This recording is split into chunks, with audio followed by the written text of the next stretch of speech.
How do you tend to your energy when you are in the workplace? This is especially important if you are an empathic or intuitive person. And that's what we're going to talk about today. Welcome to the Your Energy First podcast, where we talk about all things your intuition, developing your spiritual gifts, and if you feel the call to turn them into an incredibly creative business that the world needs. Welcome back to the podcast, Your Energy First. Why is it called Your Energy First? When we wake up to being an energetic, a spiritual being, it means we're recognizing that there's parts of ourself that need tending to. And as we tend to those parts of ourself, it causes a ripple effect in our world. It means that you are going to be able to help people consciously and even subconsciously with the fact that your vibration is in alignment for yourself. You could be interacting with someone in a very subtle way, and the fact that you are in your heart and you are in your light, that reverberation is going to be moving out into the world, out into the people that you are exposed to, that are exposed to you. And what a beautiful thing to recognize.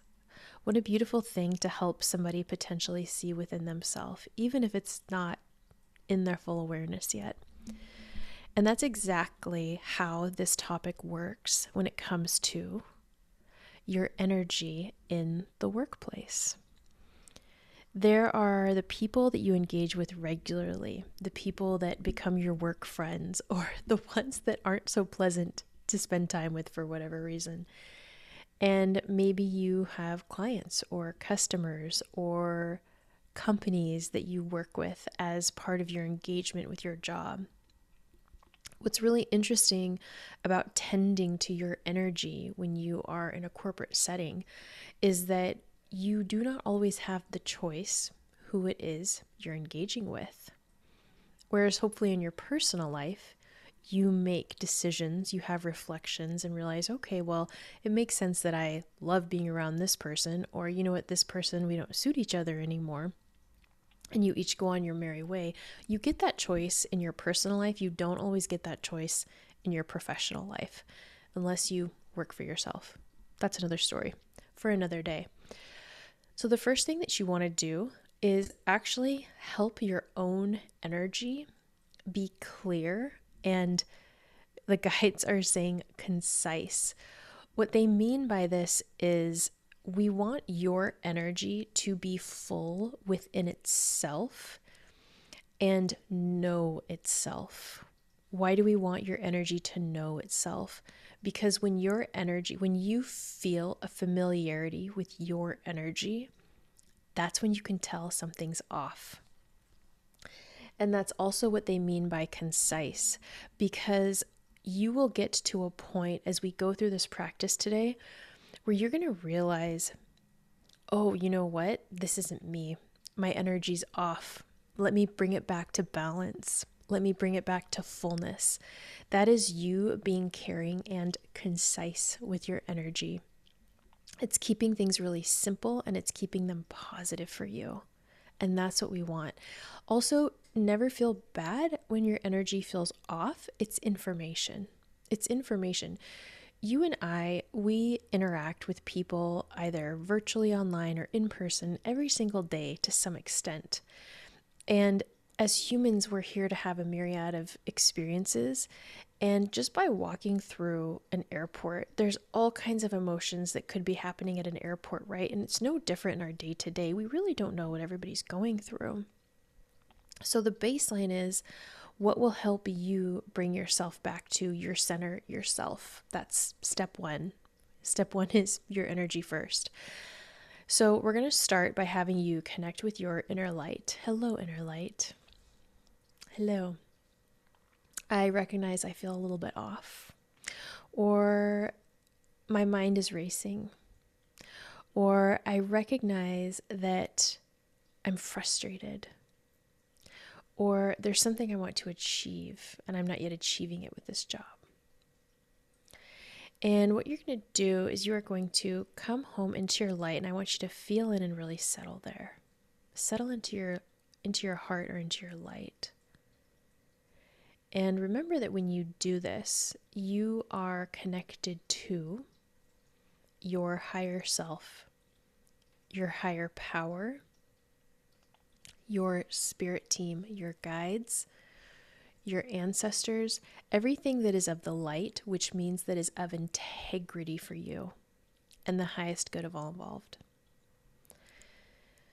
So now what we want to do is we want to lean into this place and say, okay, so I'm settled back into my light.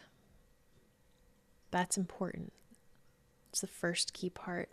The next thing you're going to do is, with your connection to your higher power or to the greater love that is the universe, you're going to say, please flow an energy for me that makes me feel calm, that makes me feel centered in myself again.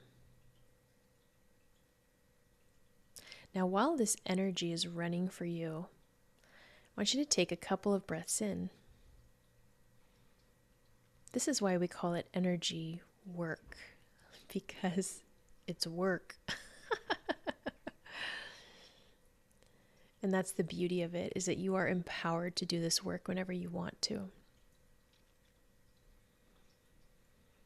Taking a breath in, letting this energy settle, and just noticing how you feel.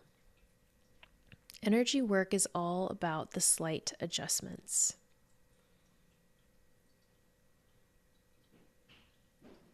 Now that you've done this, let's reset your intentions for your day. You might say, I set the intention that the rest of my workday goes smoothly. I set the intention for clear communication for myself and others, for the highest good of all involved, for the remainder of this workday. Now, we're not saying work week and we're not saying work year, because that is something you want to build up to. And the truth is, when we set intentions like that, we think we're just paving a flat and easy road. What actually happens when we have intentions where we ask for things like that is it's actually going to say, go deeper within yourself.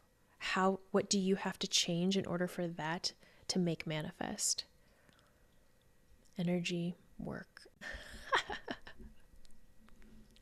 I know, because I've been doing it for a decade and a half. There is no shortcuts, but this is a really beautiful path. So now that we're back here, and I want you to feel back into that energy again, that second step we took where we brought in that really supportive energy for you. And I want you to remember that that energy is always there for you. It always exists. And as such, you can call on it any time. Next, what is it that you want to experience for the rest of your day, or that you want to feel? So maybe you have a meeting and you don't want to fall asleep. I set the intention, I have the energy to pay attention and focus in this meeting. Or if you have a presentation, I set the intention that this presentation goes well, that I say everything it is that needs to be said for the highest and best of all involved. When we talk about energy that's of the light, what we're actually talking about is energy that has integrity for all of those who are in certain situations, who are involved. Just these simple practices alone are going to massively shift your day. And as you apply them, I want you to notice how things just kind of turn out a little bit better. It's so interesting how that works. So interesting how that works. This is something that I teach at corporations and businesses. So people might hire me for meditations, which are really fun to do in the corporate world because they can be brief and effective for people. But this is how you apply it to the day-to-day. This is how corporations are going to shift from the inside out by bringing calm and peace and a centeredness to their employees so that they have clarity, so that they're more efficient but not requiring more time or more of their energy. That's the goal. Makes it easier for the employee, makes it easier for the employer, and it's a win-win all around. Let me know in the comments how this one worked for you, how it felt. Applying this, what did you notice? And have fun with it. Have fun with it. Thank you for being a part of this community. Share this episode with somebody who's also in the corporate world who might benefit from this.